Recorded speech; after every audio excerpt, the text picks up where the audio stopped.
Hello guys, how are you doing today? So my name is Abdellatif and this is my channel. So here in my channel I talk about automation with Zapier, make.com, etc.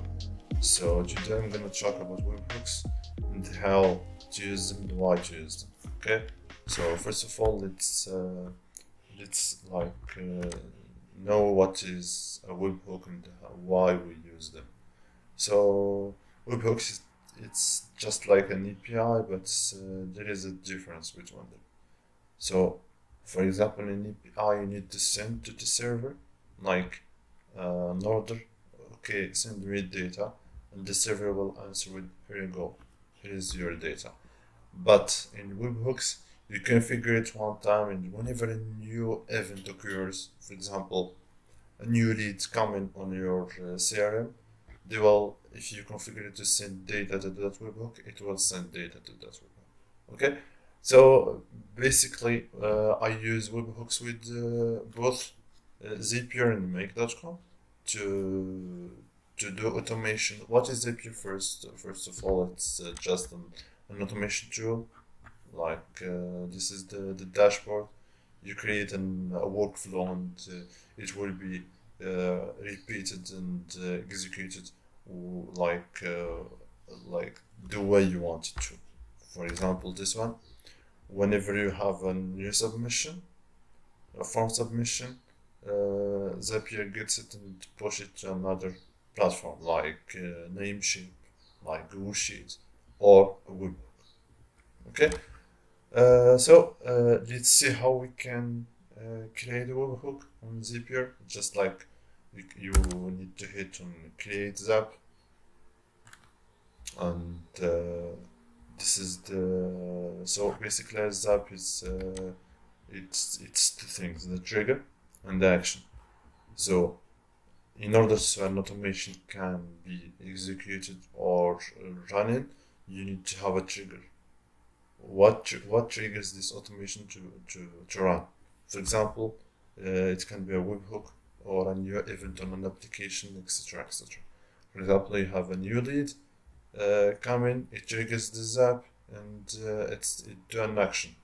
The action could be whatever you want. So, like send a new card on Trello, create a new spreadsheet row, or whatever. Okay.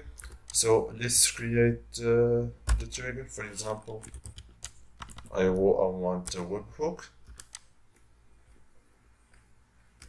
So we need to choose catch hook instant. So whenever we get a new event coming to that webhook, it will the Zap will run. Okay. So I'm gonna this link. You should copy it and pass it whenever you want. Okay. For example, if you want to get leads from Gravity Forms and send them to Google Sheet, you need to have, for example, this is our form, and the settings you need just to create add new, and the link that you copied here, you need to paste it in there. So, for example, you can send whatever you want in here. For example, name Abdel. So we send the new data to that webhook, and if we test it in here, we can see that we have a new data update here. So whatever I want to do with this name, I can do. For example, I'm gonna create a new spreadsheet row. Whenever I get a new, not column but row, continue. So we need to choose the drive, the spreadsheet, and the worksheet. For example, I want this one, and test or skip test, whatever you want, and just you need to hit publish. So this is the account that I test automation with, and just for tutorial purposes. Don't have a premium account on it, but if you have it, it will be published automatically. Guys, if you have any question, just let me know in the comments, and I will be happy to answer. And if you need to see a real life example and how I use webhooks, etc., just let me know, and I will do it, of course.